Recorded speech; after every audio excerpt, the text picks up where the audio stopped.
호기심 주기다시 넘버 원!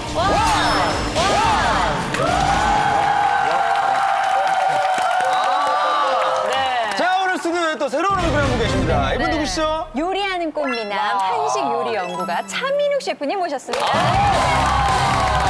요리하는 한식 연구가 꽃미남 차민욱입니다. 본인이 약간 빵빵 터지네요. 이병헌 씨의 얼굴이 약간 있습니다. 아니 뭐 성대모사나 표정 연기 따라하기 이런 거 없어요? 하나 해주세요 그거. 명대사 있잖아요. 넌 나한테 왜 그랬어요? 나한테 왜 이거. 그랬어요? 나한테 왜 그랬어요? 그러면 정태호 씨가 받아서 넌 나에게 모욕감을 줬어로. 그래요. 닮았다. 제가 드는 게 아니시죠? 여기서 들어야죠. 해보세요. 나한테 왜 그랬어요? 나한테 왜 그랬어요? 넌 나에게 모욕감을 줬어. 죄송하니까 느낌이 비슷하다. 연말이라서 또 여기저기 바쁘게 다니시는 분들 많을 텐데 오늘 준비한 첫 번째 위기는요. 운전자분들이라면 꼭 눈여겨봐야 할 내용이라고 합니다. 어떤 위기한 내용인지 자 사진으로 먼저 저희가 준비했습니다. 네, 뭘까요? 연말에 가요. 아기가 타고 있어요. 이거 뭐 운전할 때 많이 이게 왜 위기예요? 안전 마크잖아요, 그냥. 안전 마크. 패러디도 많이 되잖아요. 맞아요. 뭐 그렇죠. 뒤에 뭐 나도 내가 무서워요라는 것도 있고 그렇죠. 까칠한 아이가 타고 있어요. 12시간째 직진 중. 맞아요. 근데 예전에는 초보 운전을 많이 붙였는데 요즘은 초보 운전 안전마크를 많이 안 붙이신대요. 왜냐하면 내가 초보라고 얕잡아 볼까 봐. 오히려 방향지 시등을 키면 더 안 껴주고. 약간 그러니까요. 청개구리 같은. 이상하다. 그래서 오른쪽 들어갈 때 왼쪽 켜고 들어가고 그러잖아요. 안 껴주니까. 자, 첫 번째 위기는요. 아기가 타고 있어요. 마크와 연관이 있는 것 같은데요. 과연 어떤 위기일지 함께 보시죠. 주차장으로 들어오는 흰색 차. 왜 차일까요? 주차를 그냥 정면으로 그냥. 직접 운전했네요. 또 몰래 카메라 하려고 뒷자리에서 내리는 없는 줄 알고 넘버원 MC 긴급점검 나왔습니다. 저를요? 잘 하고 있는데 왜? 안전운전 위해서 네. 특별히 하는 게 있나요? 차요? 정기 점검 받고 부동액도 다르라고 얘기해주고 타이어도 스로 남자는 차를 좀 알아야 돼요. 그다음에 네. 워시액도 이게 달라. 겨울철이랑 얼수가 있거든. 겨울에는. 근데 겨울용 완벽해 보이는데. 그 워시액을 또 넣어야 이게 안 얼고 쫙쫙. 그렇죠. 그 정도면 뭐 완벽하지 않습니까? 위기일 수 있으니까. 완벽하지 않습니까? 저렇게 포샵 처리하면 그리고 웬만하면 가장 중요한 게 잘생겼거든요. 제가 이제 아이를 키우는 아빠잖아요. 자녀를 키우는 이제 엄마 아빠라면 바로 이게 있어야 돼요. 뭐죠? 그래서 저 뒤쪽으로 딱 오시면 짜자잔. 뭐 이거 엄마 아빠 아이를 키운 자녀분들이 있는 분들은 무조건 이걸 다 붙여요 이렇게. 이 정도는 뭐 붙여줘야죠 이렇게. 생각 같아서 여기에 그냥. 근데 이게 너무 커가지고 기억. 잘했네요. 근데 운전에도 요즘은 방해가 되면 안 되니까. SNS 인터넷에 이게 좀 화제예요. 뭘까요? 보셔요. 최근 국내 블로그와 SNS에서 아기가 타고 있어요 안전마크의 진짜 의미라는 글이 화제입니다. 캐나다에서 아기를 태우고 가던 한 부부가 교통사고를 당했는데요. 의식을 잃은 부부는 현장에 출동한 구조원들에 의해 곧바로 병원에 이송됐지만 심하게 찌그러진 차에서 미처 발견되지 못한 갓난아기는 다음날 폐차장으로 옮겨진 차 안에서 숨진 채 발견됐다고 합니다. 이 안타까운 사고를 계기로 위급 상황 시 아기를 구조해달라는 의미의 안전마크를 차에 붙이기 시작했다는 것. 과연 사실일까요? 그래서 직접 확인해봤습니다. 안녕하세요. KBS 내편 남편이랑 프로그램에 출연하고 아빠 예뻐? 집이 아이가 넷이거든요. KBS 내 편 남편에 출연 중인 캐나다 남편 폴 잼버 씨. 그러게. 아기가 타고 있어요. 안전마크의 비밀 알고 있었나요? 처음 몰라요. 캐나다에서 가족랑 얘기하고요. 오케이. 잘 모른다는 잼버 씨. 영상 통화를 통해 캐나다에 살고 있는 젠버 씨의 친척 토마스 씨에게 한 번 더 물어보기로 했는데요. 아, 실제로 그런 일이 있었는지 유래를 찾아보는 거죠. Not too bad. I got a question for you. Okay. Have you heard the story about the baby on board sticker that goes on the back of the cars? I haven't heard of a story. Oh, really? You haven't heard any story related to the 우리나라에는 이렇게 sticker? 회자되고 유명한데 왜? 아이고야. Not that I Okay. know of. Okay. Thank you for answering the question. No problem. All right, man. 사실은 우리 가족에 따라 이야기 없어요. 캐나다에서. 젠버 씨는 물론 캐나다에 살고 있는 젠버 씨의 친척 토마스 씨 역시 베이비인 카 안전마크에 대해 잘 모르고 있었는데요. 그렇다면 과연 진실은 무엇일까요? SNS에 퍼진 이 이야기는 지난 2002년 무렵부터 미국에서 떠돌던 근거 없는 루머에 불과했습니다. 사실 이 마크는 미국의 한 유아용품 회사에서 마케팅용으로 만들었다가 그야말로 대히트를 한 아이디어 상품이라고 하는데요. 그런데 한 가지 더 놀라운 사실이 있습니다. 많은 분들이 안전을 위해서 아이가 타고 있다는 스티커를 붙이게 되는데 사실 치명적인 오류가 있습니다. 그것은 뭐죠? 스티커를 붙이는 위치에 있다고 말씀드릴 수 있습니다. 스티커를 붙이는 위치에 있다고 말씀드릴 수 있습니다. 안전마크 붙이는 위치가 잘못돼 있다? 자, 아기가 타고 있다는 안전마크. 여러분은 주로 어디에 붙이시나요? 예쁘니까. 차 뒷유리에 붙였어요. 뒷유리 위쪽, 왼쪽 좌측 위에 붙이고 있어요. 아, 차 뒤 창문 유리예요. 앞차에 아기가 타고 있는 걸 인지하고 조심할 수 있게끔 붙이기 위해서 보일 수 있게끔. 실제로 많은 운전자들이 자동차 뒷유리창에 안전마크를 붙이고 있었는데요. 이게 왜 문제인 걸까요? 위쪽에 붙였을 경우에는 스티커가 흠이 추들이 일어났을 경우에는 찢어지는 경향이 있습니다. 아이가 타고 있습니다라는 스티커는 번호등 가까운 차체 쪽에 붙여서 흠이 추들이 났을 경우에 유리창에 붙여서 찢어지는 현상이 발생되지 않게끔 하는 것이 중요하다고 말씀드릴 수 있습니다.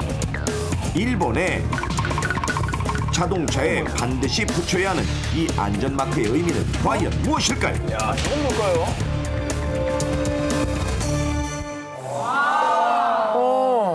이 마크는 정말 생소하네요. 네, 한 번도 보지 못한 마크예요. 이 마크가 있었다면 저런 사고가 안 났을 거라는 거. 그렇죠. 그렇다면 이 마크에 대해서 특별한 어떤 배려를 해준다는 건데. 그렇죠. 이 마크가 뭔가가 있는 마크인 거죠. 아, 네. 이게 뭐지? 아니면 자연과 관련된 그런 일을 해서 막 오른쪽에 뭐 나무가 꺾여 있거나 이러면 글로 바로 대야 된다니까 좀 주의해 달라 이런 느낌일 수도 있을 것 같아요. 자연 관리하는 특수 업무 차량일 네. 것이다. 근데 저는 일본 하면요 굉장히 고령 인구가 많은 사회잖아요. 그렇죠. 그 연세 드신 분들은 아무래도 젊은 사람들보다 시각이나 시야가 좀 부족하기 때문에 고령 운전자들에게 배려하기 위한 아주 안전마크가 신빙성 아닐까. 있는데요.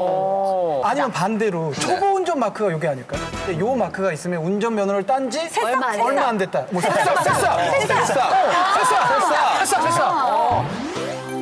일본에서 안전운전을 위해 반드시 붙여야 하는 이 안전마크. 진짜 많이 붙여요. 행운을 뜻하는 네잎클로버 모양 가운데를 보면 알파벳 S자 문자가 굵게 그려져 있는데요. 이 S의 의미는 무엇일까요? 마크의 가운데 보이는 S자는 시니어의 첫 스펠링입니다. 따라서 이 안전마크는 고령 운전자 마크인데요. 내가 정답을 맞췄어. 일본에서는 1997년도 70세 이상 운전자인 노인 운전자를 대상으로 실버 마크제를 도입했습니다.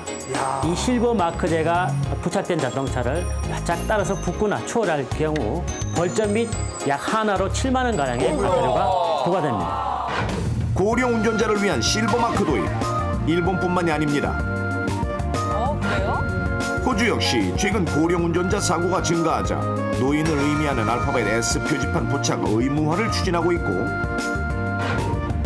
미국은 주에 따라 차이가 있지만 면허 갱신 주기를 단축하고 갱신 때마다 주행 능력 등을 검사. 영국의 70세 이상 운전자들은 3년마다 건강검진을 받아야 합니다. 우리나라도 예외는 아닙니다. 고령 운전자 교통사고는 5년 사이 무려 2배나 증가했는데요.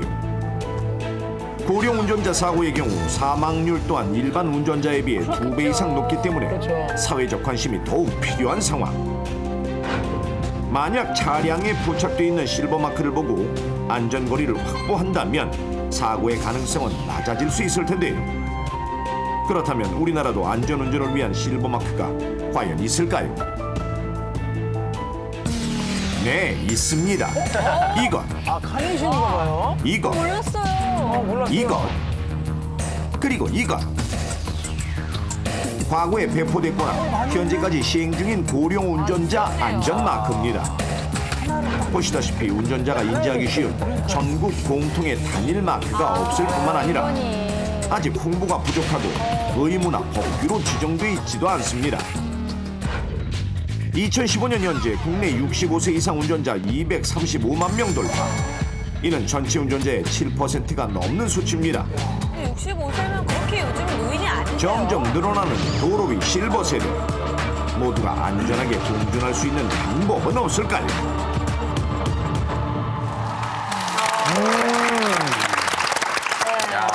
고령 운전자들을 위한 실버 마크가 있다는 사실을 오늘 처음 알았어요. 우리나라에 저는 몰랐어요. 존재하는지도요. 네. 만약에 이제 우리가 존재 사실을 알았으니까 네. 부모님께서 운전을 하신다면 실버 마크 달아줄 용의가 있으십니까? 반드시 필요하다고 생각합니다. 무조건. 예. 그럼 우리가 이걸로 의사표시를 한번 해볼까요? 달아드리시겠다는 분들은 초록색을 해주시고 달아야죠. 반대로 달아야죠. 빨간색을 달아야죠. 해주세요. 저는 사실 네. 왜요? 왜 그래요? 아직까지는 이 실버 운전자 마크, 안전 마크를 보고 네네. 배려해주는 문화가 정착되기 전까지는 아, 오히려 초보 운전처럼? 걱정이 없어요. 왜냐면 초보 운전처럼 괜히 더 우습게 더 끼어들고 더 깜빵거릴까 봐. 근데 저는 오히려 그래도 저희가 이제 동방예의지구 아닙니까? 아무래도 어른에 대한 공경심이 좀 있기 때문에 어느 정도는 배려를 좀 하지 않을까. 네. 아주 좋은 저는 아주 좋은 것 같은데요. 네, 저는. 제가 너무 예의 없어 보여요. 아니, 왜냐면 그 이제 그렇기 때문에 더더욱이 이제 혹시 이제 피해를 당하실까봐 오히려. 네, 그렇죠. 그러면 이제 내가 65세를 딱 넘어선 나이예요. 내가 부착해야 될 나이가 왔다. 네. 그러면은 당당하게 실버 마크를 다시겠습니까? 제가요? 네. 자, 실버 마크를 다시겠습니까? 표현해 되지 주시죠. 않았어요. 미국 나이로 결정을 할 것 같아요. 아직 멀지 미국 않았어요. 나이로 된다면요. 예? 미국 나이로 된다면. 아, 이게 만약에 자존심이구나. 의무화가 된다면 네. 전반적인 다른 65세, 저와 동급. 아니, 의무가 아니고 본인 스스로요, 본인 스스로. 자율제예요. 자율제예요? 질 거예요, 말 거예요. 뭐 저는 그때까지 좀 괜찮을 것 같긴 하거든요. 이거 안 붙여요? 안 붙여요? 이러니까. 안 붙여요? 저는 그럼 괜찮을 우리 것 같은데. 셰프님 어떠세요? 저도 제 차에는 안 붙일 거예요. 남자들 이상하다. 여성분들은 어떤데요? 저는 65세가 됐을 때 딱 거울을 봅니다. 네. 제가 아직 50살처럼 생겼다 그러면 안 붙입니다. 외모랑은 의미가 네, 없어요. 동안이다 그러면 안 붙일 거예요. 저는 왜 그 화가들이 이제 그 붓을 꺾는다고 하죠? 네. 운전을 꺾겠습니다. 저는 붙일 겁니다. 아, 그래요? 붙일 거예요. 아까 그 사고 보셨잖아요. 아, 그래요? 사실 사고는 내가 운전을 혼자 하는 게 아니라는 그렇죠. 생각을 사실은 아, 그럼요. 힘들게 할 수 있어요. 그 이게 시절에는. 나만이 아니라 다른 사람도 다른 배려도 사람이 있는 거예요. 배려도 그래서 있는 붙어줘야 그래야 되기 돼요. 때문에 배려 없어요. 붙여야 돼. 좀 멋있게 붙이세요. 예, 붙여야 됩니다. 차라리 이런 마크를 달면 좀 시니어니까 당당하게 좀 늦게 가면 어떠냐. 그렇지. 반응 속도 조금 느리면 어떠냐. 그럼요. 오히려 자신감을 찾지 않으실까요? 맞습니다. 네, 네. 올해 2월 화재가 발생했던 부산의 한 아파트. 이 화재 현장에서 주인의 목숨을 구한 기특한 경공이 있다고 하는데요. 불을 비벼 끈 게. 그 주인공은 바로 이 작은 강아지 동이. 위험에 빠진 주인을 구한 수많은 반려견들 때문에 최근에 혹시 내 반려견도 내 목숨을 구할 충견이 아닌지 테스트를 해보는 사람들이 많아지고 있다고 합니다. 그런데 여기서 궁금증은 당신의 반려견은 당신이 위험에 빠졌을 때 구해줄 수 있을까요? 그렇죠. 다 구할 수는 없겠죠. 대단합니다. 아주 마지막에 좀 유쾌하게 끝나긴 했지만 요즘 애완견들의 이 주인에 대한 애정과 또 의리가 넘칩니다. 아, 진짜 심지어 강아지가 멋있어 보일 수 있어요. 네, 난 저러면 개를 업고 다닐 것 같아요. 정말 그 다음부터는. 근데 다들 애완견 키워보신 경험이 있으시잖아요. 나의 개도 저렇게 키워보셨나요? 할까요? 예, 저도 어렸을 적 그 골목길에 어떤 사람이 저한테 막 뛰어오고 있었던 거예요. 근데 그 사람이 물었어요. 그냥 지나가시는 길이었는데 그냥 지나가는 게 의외에서. 그래서 그 친구가 저희 집을 떠나게 됐던 그래요? 일이 있었죠. 예. 저희 집 개는 뭐 이 정도는 아니지만 지금 서열이 낮으시잖아요, 개보다. 네네네. 저희 집 근데 개님은 그 밤에 라면 먹으면 붓고 아침에 안 좋잖아요. 그렇죠. 그러니까 주인 그 먹는 그 음식을 네. 그 친구가 대신 뺏어서 먹어줘요. 그러니까 내가 먹으면 자꾸 부으니까. 우리 주인을 위해서. 저는 제가 드라마를 했을 때 저희 개가 저 옆에서 대본을 같이 외워줬어요. 맞아요. 예전에 강아지는 뭐 어떻게 시비가 길거리에서 붙었어요. 네. 근데 제가 그쪽이 좀 사람이 많았거든요. 그랬더니 네. 저 머릿수를 맞춰주더라고요. 에이, 너무 오버하시네. 아직 위험감이 과하시네. 저희 개는요. 네. 제가 한참 가위를 눌리던 시절이 있었는데 네. 귀신을 쫓아냈어요. 이거는 진짜 아니, 셰프님 뭐 어떤 강아지가 뭐. 저는 처음 나왔는데 네. 원래 이런 프로그램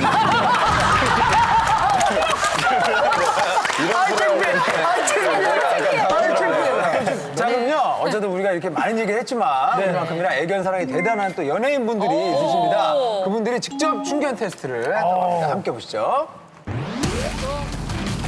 실험에 참가할 3인의 연예계 대표 애견인들을 소개합니다. 가요계의 악동 힙합 전사 이하늘, 곰돌이 컷이 되게 엉뚱말랄 4차원 미녀 방송인 사유리, 곰돌이 컷. 네, 너무 귀여웠어요. 인형 같다. 털털함이 매력적인 가수 이지혜. 자, 그럼 지금부터 첫 번째 실험 참가자를 만나보겠습니다. 근데 이분들이 충격받으시면 어떡하죠? 평소 반려견들과 자주 찾는다는 애견 카페에서 만났는데요. 과연 누구일까요? 바로 방송인 사유리 씨. 진짜 곰돌이 같죠? 안녕하세요. 봐봐, 카메라 봐봐. 모모코 그리고 동생 어리코입니다.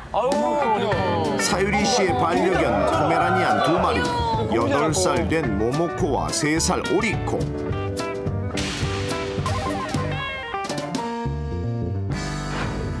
모모코는요 일본어도 한국어도 잘해요. 이게 국어에 능통하다는 모모코. 정말인지 어디 한번 볼까요? 자랑이죠. 모모코 앉아.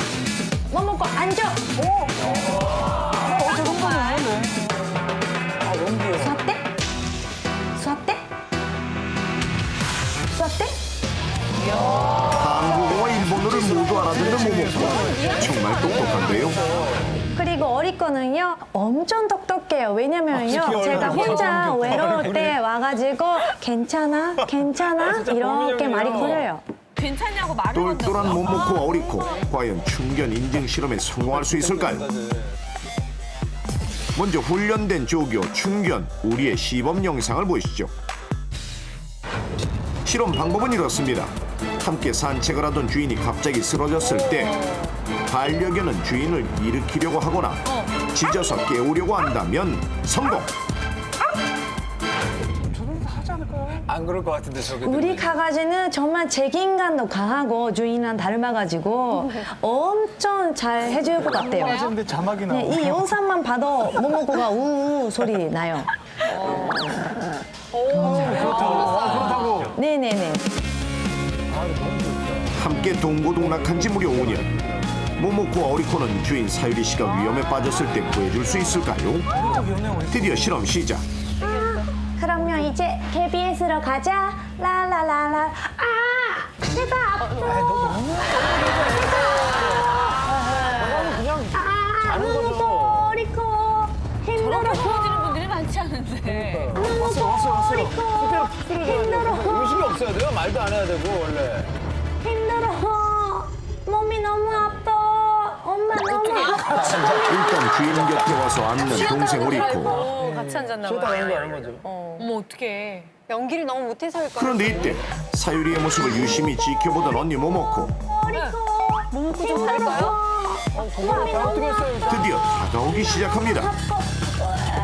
엄마 너무 아파. 힘들어. 일으키려 하거나 깨우려고 한다면 괜찮죠? 그런데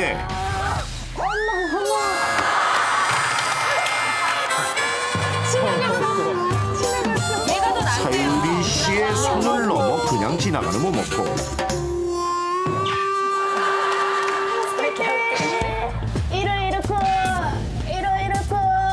이번엔 일본어로 도전해보네요. 그냥 갔어.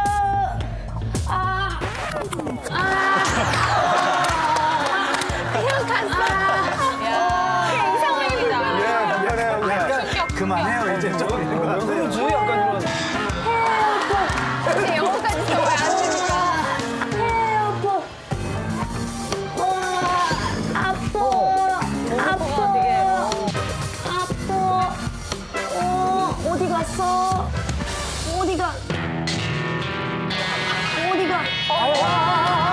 애타게 부르는 엄마 목소리를 뒤로 한 채 갑자기 실례를 하고 맘먹고 어디 갔어? 엄마 너무 부끄러워. 엄마 너무 부끄러워. 제 생각에는 강아지들이 너무 똑똑해서 이게 너무 장난감이 것 같아요. 아, 이렇게 냄새를 일으키잖아요. 그래서 많은 사람이 이를 부르려고 하는 것 같아요. 이게 하나의 머리를 쓰는 것 같아요. 강아지가. 아무리 이겨봐도 꼬먹고 어리고 실패. 두 번째 참가자를 만나볼까요? 강아지들과 공원 산책에 나선 가수 이지혜 씨. 안녕하세요. 제가 지금 안고 있는 강아지는 요나라고요. 치아와고요. 그리고 이 아이는 저랑 첫 번째 만난 첫째 애기고요. 3년 조금 넘었어요. 이지혜 씨가 함께 생활하고 있는 두 마리의 치와와 2살 요나와 3살 요다. 유다 닮았어. 제가 굉장히 자기 주인밖에 모르고 영리한 그 종류라고 제가 알고 있어서 그래서 워낙에 어렸을 때부터 제가 치아와를 좋아했었거든요. 개인기는 일단 기본적으로 앉아 굉장히 잘해요. 유다야 앉아 유다 앉아 잘했어.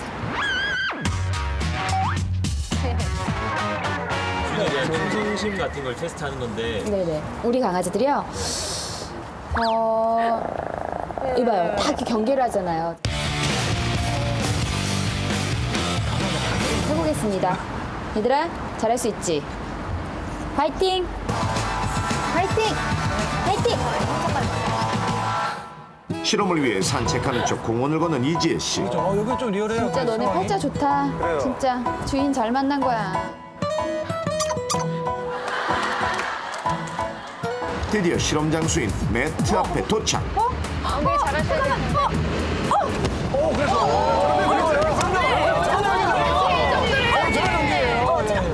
매트 위에 쓰러진 엄마를 본 요나와 요다의 반응은? 놀랬어.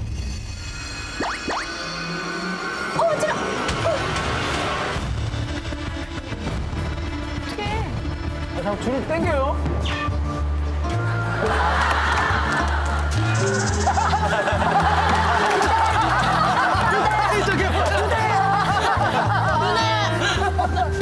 아니 줄을 놨으면 그냥 줄이 없으면 가는 거였어요. 아니 이게 걸렸어요. 이렇게 가다가. 일로 와봐. 일로 와봐. 얘들아, 일로 와봐. 얘들아. 둘이 먹으면 너무 잘 맞는다. 애들이 방송 안 해요. 진짜. 지난 3년간의 같이 스쳐 나가면서 치아와 그 동물 자체가 굉장히 자기 주인밖에 모르고 영리한 그 종류라고 제가 알고 이렇게 성공을 자신했던 그녀지만 요나와 요다 실패. 자, 이제 성공 한번 나오겠죠. 세 번째 실험 참가자를 만나보겠습니다. 귀엽다. 공원에서 즐거운 학대를 보내고 있는 마지막 주자들. 네, 안녕하세요. 얘 시동이. 부릉부릉 시동이고요. 얘는 푸동이에요. 이하늘 씨에겐 포메라니안 두 마리. 둘 다 아직 1살밖에 안 됐지만 반말을 꼭 닮은 시동이와 푸동입니다. 포메라니안. 앉아. 너도 앉아. 그동안 앉아. 그렇지. 이런 거 잘하면 참 기분 좋잖아요. 얘는 뽀뽀. 아, 이렇게 기가 막혀 얘는. 푸동아 뽀뽀 한번 할까 우리? 뽀뽀가 아니고 너무 진하게 키스 하시는데. 얘는 멍 때리기. 이것 말고도 또 하나의 개인기가 있다는데요. 보셨나요? 어머야, 그것도 반대로 가요. 저 영상 봤거든요. 스케이트보드 타는 실력도 수준급. 그런데 갑자기 비가 내리는 야외.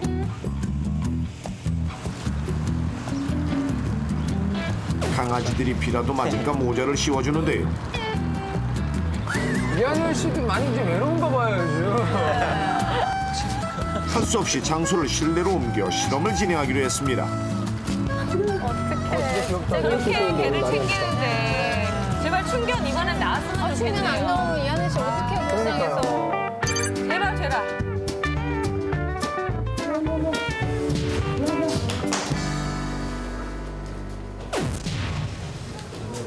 야 이거 보고 따라해야 돼 너.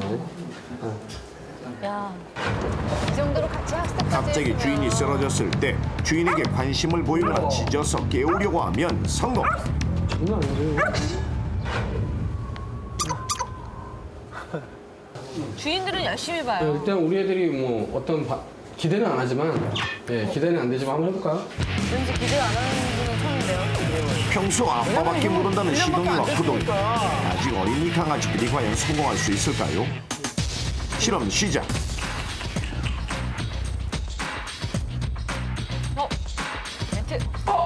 이하늘 씨의 실감나는 연기. 오, 진짜 실감난다. 과연 시동이와 구동이의 심지어 반응은? 지금 익숙한 장소기 때문에.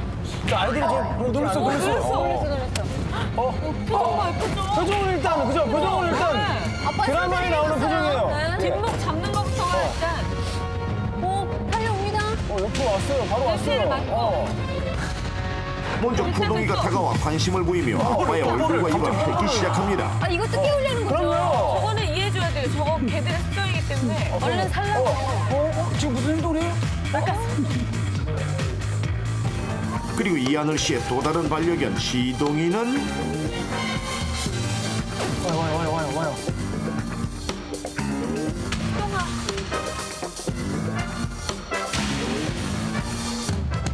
손을 긁는데요. 아빠가 반응을 보일 때까지 계속해서 손을 긁는 시동이. 충견. 내가 지키는 거지. 진짜. 우리 지금 다쳐가지고. 그지? 요즘 사람들은 불러가는 거잖아. 그런가 봐. 이거라도 먼저 한다, 아빠는. 응? 아빠는 이거라도 먼저 한다. 손도 이렇게 긁고. 어디 안 가고, 그지? 앞에 애들하고는 좀 차별이 되네요. 좀 다르네요. 이하늘 씨 강아지 같은 경우에는 손을 긁어댄다든지 입술을 핥아댄다든지 주인에 대한 반응이 충분히 나오기 때문에 충견으로서 충분히 성공하셨다고 보시면 되겠습니다. 이하늘 씨의 반려견 시동이와 구동이. 평소 아빠의 사랑에 보답이라도 하듯 멋지게 성공했습니다. 여기서 잠깐.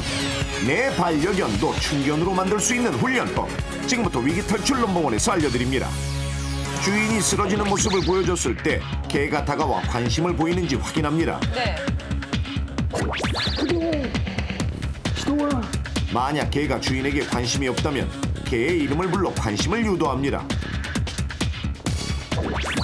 다가와서 주인에게 관심을 보이면 간식으로 보상을 해주십시오. 이것이 좋은 일이라고 인식할 수 있도록 6개월에서 1년 정도 꾸준히 훈련하는 것이 중요합니다. 나의 애완견을 충견으로 만드는 가장 좋은 훈련은 끊임없는 관심과 사랑이라는 것 잊지 마십시오. 그래도 다행인 거는 꾸준히 훈련을 하면 근데 어느 강아지나 또 충견이 될 수 있다는 거. 뭐 놀랍습니다. 세균의 온상, 당장 버려야 할 살림도구 10여 뽑혀 충격을 안겨준 스펀지. 세균이 가장 많은 스펀지는 과연 무엇일까요? 일반 가정집의 스펀지를 수거해 직접 알아보겠습니다. 첫 번째로 찾은 곳은 안녕하세요. 16개월 된 딸을 키우고 있는 김정인 주부의 집.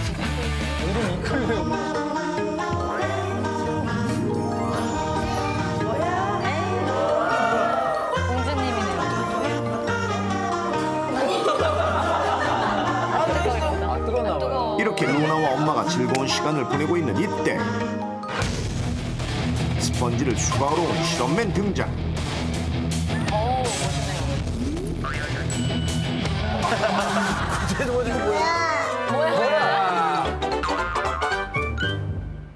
집안에 들어서자마자 다짜고짜 스펀지를 찾아 나서는데요. 이때 주방에서 설거지용 스펀지 발견. 네. 그나저 다 있잖아요. 손으로 만져보고 냄새도 확인해 보는데요. 한눈에 보기에도 낡은 느낌이 물씬. 이 스펀지는 얼마나 사용하셨나요? 한 5, 6개월 된 것 같아요. 일반적으로 어느 정도까지 사용하세요? 딱 기간을 정하진 않고요. 음식물 같은 게 묻거나 찌꺼기가 껴서 너무 많이 지저분해지면 해지거나 지저분해질 때 그냥 수시로 바꾸는 편이에요. 지금 바꾸기 직전이시네요. 그리고 주방에서 또 다른 스펀지 발견. 이건 뭔가요? 네, 아기 젖병 닦는 소리예요. 네. 저것도 한 4, 5개월은 넘은 것 같아요. 젖병용 스펀지는 얼마나 자주 바꾸시나요? 저것도 때가 묻거나 많이 지저분해져 보이면 육안으로 볼 때 더러워 보일 때 제가 교체하는 편이에요. 김정인 주부의 5, 6개월 사용한 주방용 스펀지 그리고 4, 5개월 정도 사용한 젖병용 스펀지를 수거했습니다. 자, 이번엔 욕실로 가볼까요?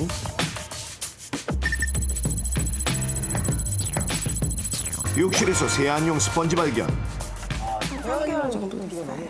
딴 거에 비해서 좀 적게 사용하셨네요. 네, 저거는 이제 메이크업 지우다 보면 이물질도 잘 끼고요. 얼굴에서 직접 사용하는 거라서 좀 빨리 얼굴만 약간. 이 밖에도 욕실에서 샤워용 스펀지와 아기 목욕용 스펀지 발견. 하나도 빠짐없이 세균 검사를 위해 수거해 가도록 하겠습니다. 스펀지를 찾아 두 번째로 찾은 곳은 안녕하세요. 3살 된 딸을 키우고 있는 이효진 주부의 집. 실험맨 이번에도 집안 곳곳에 스펀지를 찾아 나섭니다. 먼저 주방. 여러 가지 살림 도구들 속에서 깔끔하다. 3개월 된 설거지용 스펀지 발견. 그리고 주방에서 6개월 정도 사용한 아기 젖병용 스펀지도 발견. 젖병에 젖꼭지를 많이 또 다른 스펀지들을 찾아 욕실로 가는 실험맨. 이곳에서도 이효진 주부의 세안용 스펀지와 귀여운 개구리 모양의 아기 목욕용 스펀지 그리고 샤워용 스펀지도 발견했습니다. 되게 깔끔하게 잘 말려. 첫 번째 집과 마찬가지로 총 5가지의 스펀지 수거 완료. 수거한 스펀지에서 세균이 얼마나 나올까요? 아이를 키우는 입장에서 세균이 많이 나온다면 당장 갖다 버려야 될 것 같은데요. 스펀지를 수거하기 위해 마지막으로 찾은 곳.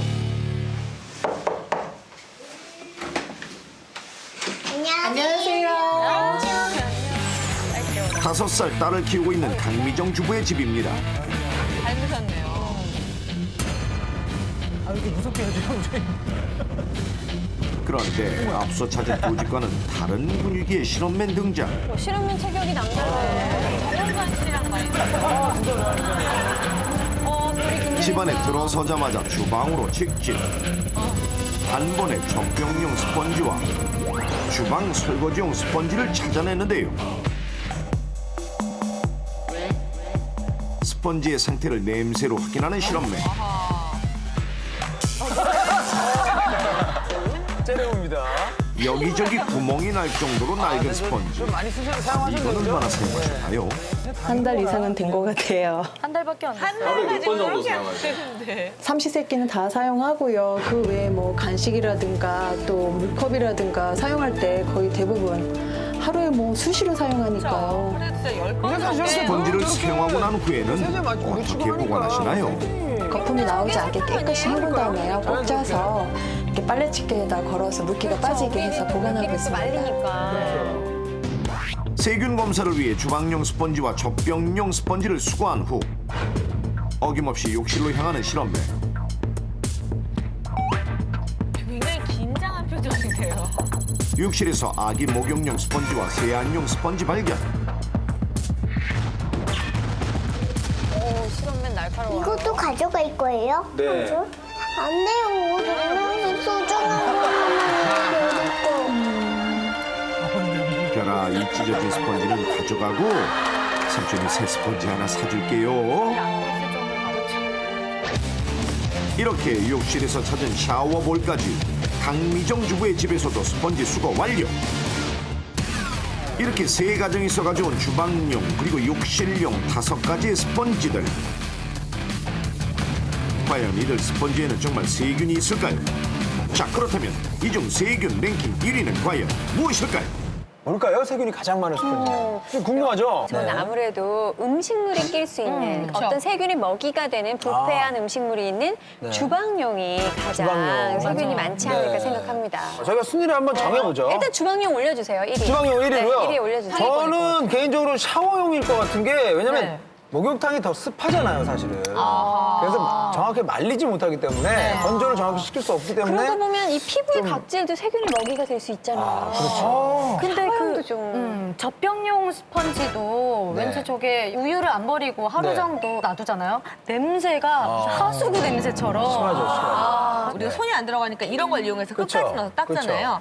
근데 그렇게 닦고 나서 이 친구를 대충 이렇게 그래, 해가지고 이거 어떻게 그냥 할 거예요, 놔둔다고요. 이거? 이게 힘들어요. 이게 제 생각에는 젖병용 스펀지가 가장 위험할 것 같습니다. 저는 그래요. 제가 얼마 전에 본 게 뭐 손에 세균이 제일 많다고. 아, 예, 이분한테 지금 엄청 씨 얘기하시는 거예요? 이렇게 하면 세균이 많은데.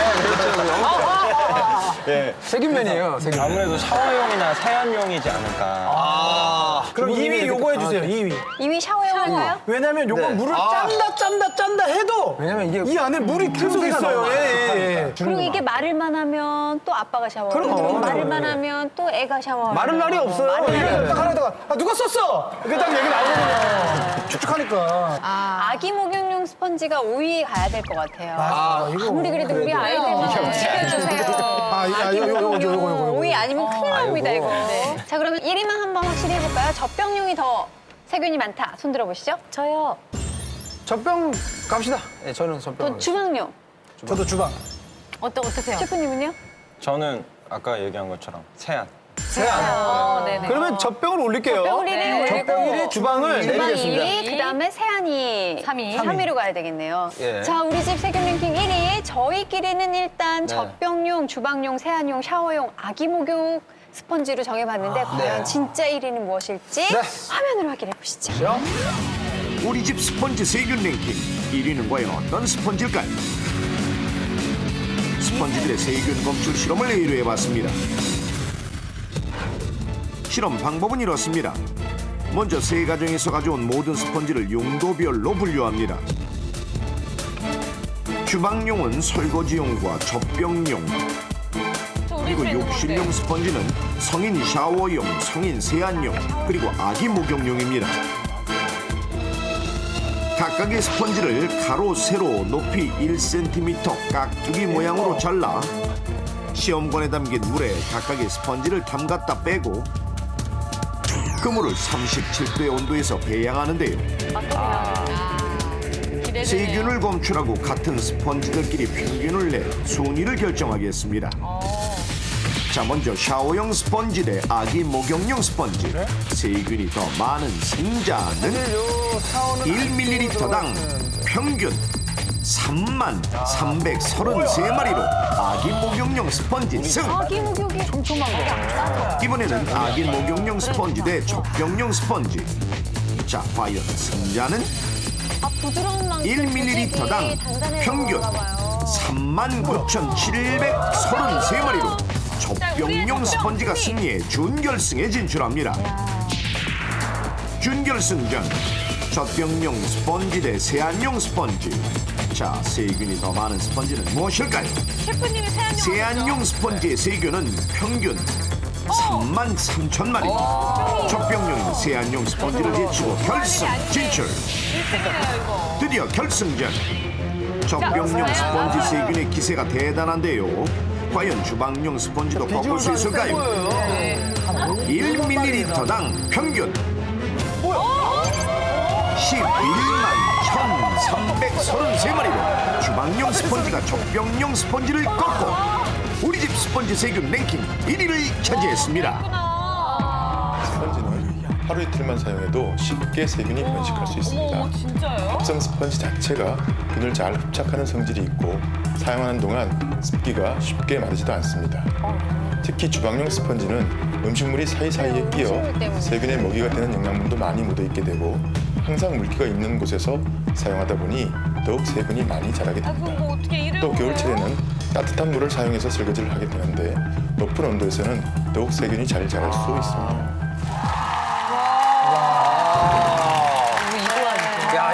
주방용 스펀지였습니다. 네. 역시. 예. 아니 근데 우리 주방 세제를 보면요 항균 그래요. 99.5라고 증명이 맞아요. 돼 있어서 저는 그거 붙은 것만 사는데 네. 그걸 이렇게 잘 조물조물해가지고 탁 널어놓는데 그러니까요. 오히려 여기서 세균이 번식한다는데 아니 오히려 그 세제가 좀 남아있다 한들 그것도 99% 세균을 항균을 하는데. 그럼 99%니까 이제 세균이 번식했다가 그걸로 다시 씻으면 잠깐 죽었다가 또 세균이 번식했다가 죽었다 살았다 죽었다 살았다 하는 좀비 세제네. 그러니까요. 죽었다 살아났다 정말 하는지. 항균 99%의 비밀을 네네. 좀 밝혀주셨으면 좋겠어요. 맞습니다. 그래서 우리가 한 얘기가 일리가 있는지 한번 저희가 한번 확인을 한번 해보도록 하겠습니다. 네. 세제로 거품을 낸 상태에서도 스펀지에 세균이 있을까요? 실험해 보겠습니다. 주방용 스펀지에 세제를 묻혀 거품을 낸 상태에서 가로, 세로 높이 1cm 깍두기 모양으로 잘라 시험관에 담긴 물에 스펀지를 담갔다 빼고 그 물을 37대 온도에서 배양합니다. 배신감 느낄 것 같아. 결과는 세제로 거품을 낸 스펀지에서도 세균이 검출됐습니다. 심지어 그 수는 셀 수 없을 정도로 많았는데 아니 그런데 왜 세제로 거품을 낸 스펀지에서도 이렇게 많은 세균이 검출된 걸까요? 주방 세제나 샤워용 비누 같은 가정에서 쓰는 중성 세제는 균을 씻어내는 기능만 있을 뿐 균 자체를 죽이는 기능은 없습니다. 심지어 세제로 거품을 내서 보관하면 스펀지의 습기가 오래 유지되어 오히려 균이 더 많이 번식할 수도 있습니다. 이렇게 세제를 묻혀 거품을 내도 세균이 죽지 않고 남아있는 스펀지. 혹시 이런 스펀지로 닦은 식기 도구에도 세균이 남아있는 건 아닐까요? 실험해보겠습니다. 실험 방법은 이렇습니다. 앞에 세주부가 했던 것과 똑같은 방법으로 스펀지에 세제를 묻혀 거품을 내 접시를 닫고 접시에 거품을 물로 씻어낸 뒤 물기가 마르기를 기다립니다. 완전히 마른 접시의 표면을 면봉으로 닦은 후 이 면봉은 37도의 온도에서 배양합니다. 자, 과연 접시에는 세균이 남아있을까요? 드디어 결과 공개! 없을 것 같아요. 스펀지로 설거지를 한 접시에서도 미량이지만 150마리의 세균이 검출됐습니다. 있긴 있네요. 자, 그렇다면 스펀지는 얼마나 자주 교환해야 하는 건가요? 이게 진짜 궁금해요. 주방용 스펀지는 한 달 이상 사용하지 마시고 또 보관하실 때는 말려서 보관하시는 것이 세균의 번식을 막아주는 말은 틀이 있나요? 스펀지의 세균의 번식을 막기 위해 주부들이 가장 많이 사용하는 방법. 첫째, 비누 거품을 낸 상태로 보관하기. 가끔 저런 거 둘째, 전자레인지에 넣어 가열하기. 셋째, 뜨거운 물로 소독하기. 넷째, 햇볕에 말리기. 로테이션도 돌려야 돼요. 하지만 비누 거품에서도 세균이 급속도로 번식한다는 사실을 확인할 수 있었죠. 그리고 스펀지를 전자레인지에 넣고 가열하거나 뜨거운 물을 부어 소독하는 방법은 합성 섬유로 된 스펀지가 고열로 인해 변형 또는 손상될 수 있고 전자레인지 화재의 위험도 있습니다. 그래서 스펀지의 세균 번식을 막는 가장 좋은 방법은 햇볕에 말리는 방법. 스펀지를 말릴 때는 통풍이 잘 되도록 아래가 뚫린 철망 등에 올려서 습기가 없는 곳에서 햇볕에 바짝 말려주십시오. 제가 아까 말씀드린 것처럼 그 스펀지를 한 3개 정도 두고 일광 소독을 확실하게 하고 이제 하나를 사용하고 또 이제 말리고 그 전에 해놓은 거를 또 쓰고 이러는 게 왜냐면 그 주부님들은 계속 그 설거지 계속 하셔야 우리가 되니까. 또 그런 거 오래 쓰면 또 알뜰하다는 또 기분이 들어가고 그렇죠, 맞아요. 아낀다고 또 올해 다 갈아 없어질 때까지 써야지 뭐 이랬거든요. 그냥 아예 매달 1일에는 새 스펀지 쓰는 날로 그냥 기억을 해야 돼요. 좋죠. 예.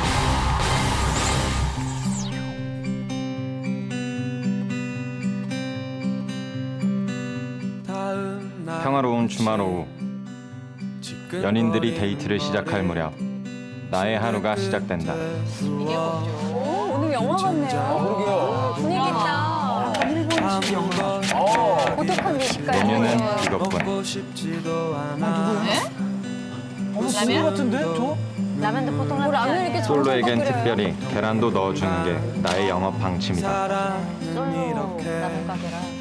공허한 배와 마음이 채워지는 곳. 머리를 길렀을 때는 같은 분이 아니시. 사람들은 이곳을 솔로 식당이라 부른다. 솔로들만 오는 곳이에요. 그리고 오늘도 고독해 보이는 한 여자가 있다. 고독한 솔로.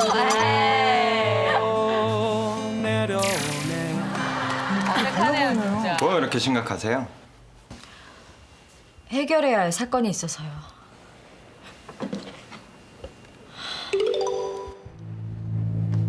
또 사건이. 식당의 사건이.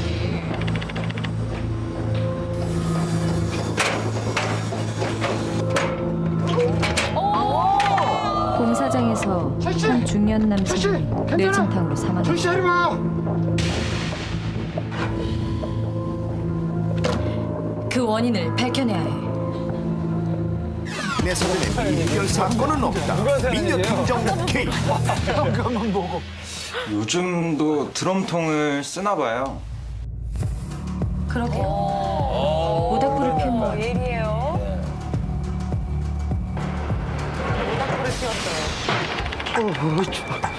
어휴, 이렇게 추워서 그만큼 춥다는 얘기죠. 커피라도 마시면서 그럼 좋죠. 몸 녹여. 현장에서는 모닥불 잘 보죠. 고마워요. 이래야 가자고. 예.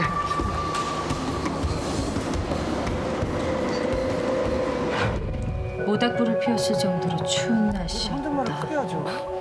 제가 듣고 있었어요. 그리고 바로 작업장으로 이동했는데 주문하실 라면 나왔습니다. 감사합니다.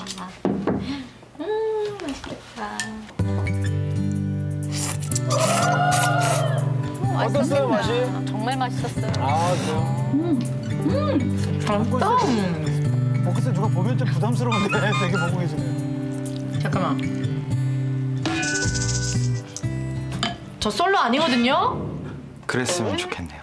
계란을 무슨 뭐야. 발자국. 이건 근데 누구 발자국이에요? 발이 되게 크신 분인가 봐요. 하나씩 단서를. 화봉 장군 있잖아요. 바쁘게 사건 해결하고. 무언가 쌓여 있었던 얘긴데 도대체 그게 뭘까? 뭐 이렇게 심각하세요? 맥주 한잔 하시면서 머리 좀 식히세요. 센스쟁이. 역시 쓸만한 게 없네요. 마음 사는데. 컵 표면에 생긴 솜. 그래. 이제 알겠어. 원인은 이 안에 있어. 과연 사고의 원인은 바로 계단 위에 서리가 쌓여 있었기 때문. 사고 당일 서리가 생길 수 있는 0도씨 이하의 추운 날씨에 계단 위에 수증기가 얼어붙으면서 서리가 쌓였고 사고 현장에 있던 계단색과 비슷해서 최 씨가 보지 못했던 상황. 계단을 미리 확인하지 않고 무심코 서리를 밟아 미끄러져 사망에 이르게 된 것. 철씨 하지 마. 겨울철엔 눈길과 빙판길은 물론 살얼음이 낀 바닥 계단 등 다양한 원인으로 낙상 사고를 당할 수 있습니다. 게다가 관절과 인대가 수축되어 유연성이 떨어지기 때문에 조금만 미끄러워도 넘어지기 쉽고 크게 다칠 수 있으니 주의가 필요합니다. 남의 일이 아니에요. 그렇다면 산업 현장 속 겨울철 미끄러짐 사고 예방법 넘버원에서 알려드리겠습니다. 첫 번째, 작업 전후엔 경직된 몸을 풀기 위한 스트레칭을 해주십시오. 두 번째, 미끄럼 방지 작업화 또는 도시형 아이젠을 착용해 주십시오. 세 번째, 계단을 오르내릴 땐 안전 난간을 꼭 잡고 이동해 주십시오. 그리고 계단 위에 이물질을 잘 제거해 주셔야 합니다. 우리의 안전과 건강을 위협하는 겨울철 미끄러짐 사고. 예방 수칙만 잘 지킨다면 안전할 수 있습니다.